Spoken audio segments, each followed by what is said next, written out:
Bonjour, bonjour, chers leaders, bonjour, chers TBCiens. C'est avec un plaisir que ce matin, je fais ce film afin d'encourager toutes les régions, n'est-ce pas, à aller très rapidement à la validation de leur ville. Et comme hier, nous l'avons échangé lors de nos différentes réunions, nous avons bien indiqué que nous sommes en train de partir vers un programme très spécial, un engagement très sérieux. Et donc, je voudrais partager ici avec vous, tout le rapport que nous avons mené dans la journée, dans la soirée d'hier, lors de notre réunion nationale des TBCiens. Ainsi donc, comme vous le constatez ici, nous sommes engagés à aller très vite de l'avant. Et donc, obtenons notre premier centre de subvention alimentaire en 7 jours. Et donc, ce rapport est basé sur le rapport que l'admin m'a fait parvenir le 16 août passé, sur lequel 1587 comptes de KCBO actifs sur 5214 applications de United for Food activées. Et donc, partant sur cette base, j'ai fait le rapport de l'activation de l'application de United for Food par ville et par région.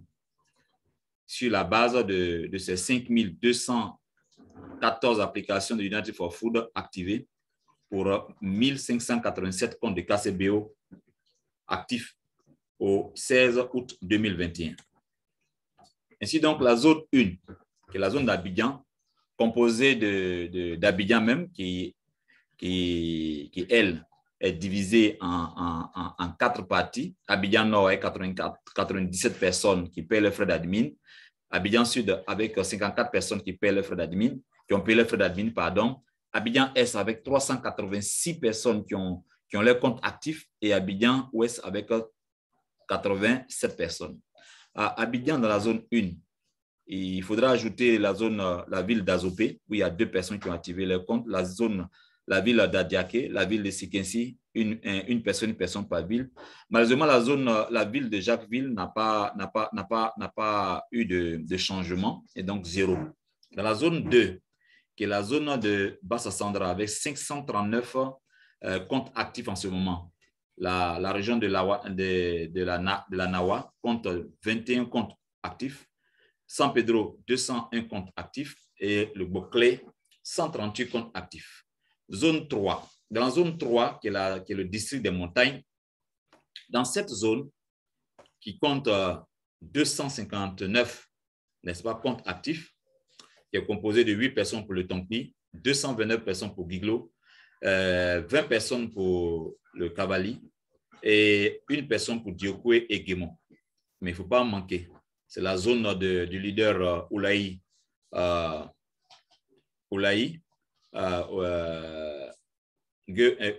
Bertin. Donc, ne vous attendez pas à croire que ça va rester comme ça, parce que là, comme il a si bien dit lors de la réunion d'hier, que la compétition a été lancée, il va revenir très rapidement pour récupérer, n'est-ce pas, sa position. Aussi, la vallée du Banama compte 139 personnes, l'Indénié du Ablin, 78 personnes, Sassandra Maraoué, 46 personnes, Godibois, 39 personnes, le lac et le district autonome de Yamsokro, 37 personnes, et le Woroba, 4 personnes. Il faut dire que les autres régions n'ont encore totalisé aucune application de United for Food activée, ni de compte de TBC payé. Ainsi donc, tous nos sincères remerciements vont à l'endroit de tous les leaders qui sont engagés dans cette campagne. Juste après notre première édition de notre première édition de Tsunami TBC Côte d'Ivoire que nous avons organisé à Jacquesville. Et comme vous pouvez le voir, beaucoup de villes ont passé à la vitesse supérieure. Beaucoup de villes ont passé à la vitesse supérieure. Et comme vous pouvez le constater, par exemple, à Abidjan, qui était à 486, est passé à 582. Des villes comme le Boclé, qui était à 5 personnes au Boclé, ils sont passés à 138 personnes. Ensuite, La ville de Lot-du-Bois, qui était à 21 personnes, est passée à 23 personnes. La ville de San Pedro, qui était à 197 personnes, est passée à 201 personnes. Et donc, dans la plupart de toutes ces villes, comme vous pouvez le constater, il y a eu des nettes progressions au cours de cette période-là, c'est-à-dire du 1er août au 16 août, en 2 semaines, voilà ce qui s'est passé. Donc, je tenais une fois de plus encore à réitérer mes remerciements au nom de tout le comité d'organisation de cette campagne qui a commencé maintenant là. Et nous souhaitons que très rapidement, les villes que nous avons citées là puissent aller vite à l'accomplissement de leurs objectifs. Alors, on peut le constater ici, nous avons 3 villes, 3 zones. La zone 1 qui compte 586 personnes, la zone 2 qui compte 539 personnes et la zone 3 qui compte 259 personnes. Voici les 3 zones qui pourraient recevoir les 3 centres de subventions alimentaires de façon simultanée si les 7 prochains jours, vous faites comme nous avons expliqué. À savoir quoi?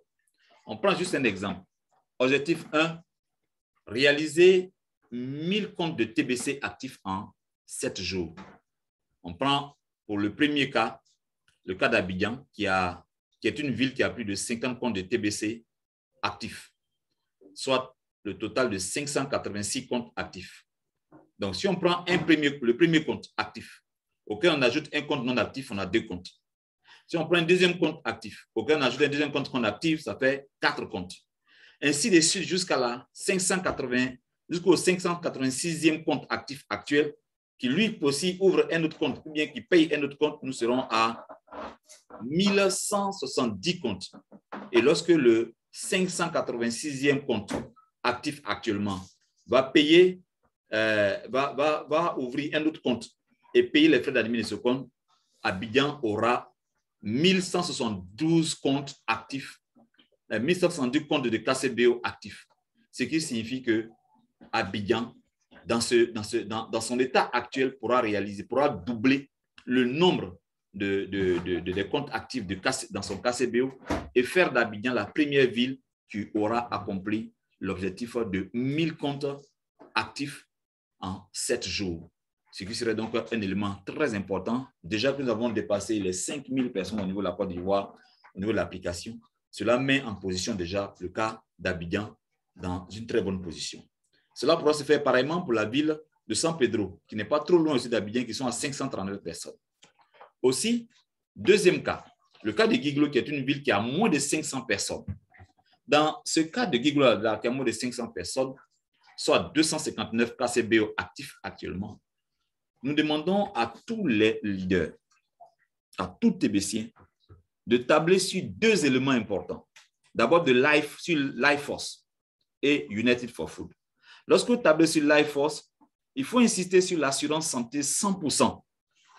Que ce soit des nouveaux ou des anciens TBCiens, je vous garantis qu'il n'existe pas quelqu'un qui n'est pas prêt à recevoir une carte d'assurance santé 100%. Mais également, il y a le fait que Lifeforce va faire des financements sur les différents projets que nous allons mettre en place.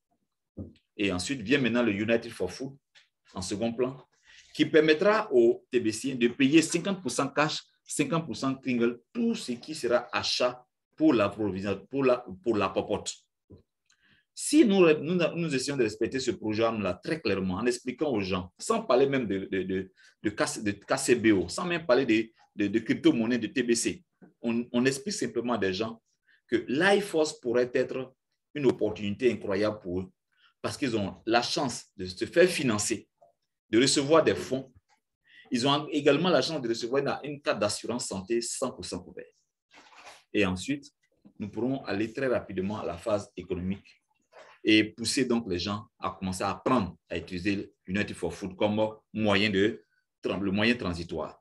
Si nous pouvons réaliser le premier centre de subvention alimentaire, alors je vous dis que Lifeforce ne pourra plus tenir. Pourquoi? Parce que les leaders que vous êtes, vous allez voir que vous serez dépassés par les événements parce que l'assurance santé, les financements de projets et le United for Food, 50% cash, 50% TBC, je vous dis que 250 KCBO actifs sera petit. vous allez voir tout de suite que nous allons passer à 700, ensuite 1000, 2000, 3000 comptes, n'est-ce pas, qui seront activés. C'est ainsi que j'explique que nous pouvons réaliser plus de 100, plus de 1000 comptes plus de 1000 comptes KCBO actifs si nous respectons cela en moins de 7 jours seulement. OK? Voici donc l'intérêt de travailler sur cette base-là. Ainsi donc, l'objectif 2. Après avoir fait l'objectif 1, OK, nous allons passer maintenant à l'objectif 2. Là, nous étions à l'objectif 1. Premier point, OK, qui parle de la ville. OK, premier cas, la ville qui a plus de 50 comptes. Et ensuite, l'objectif qui a moins de 500 comptes actifs. Ensuite, nous passons maintenant à l'objectif 2. L'objectif 2, c'est le premier centre, c'est dans ma commune ou ma région.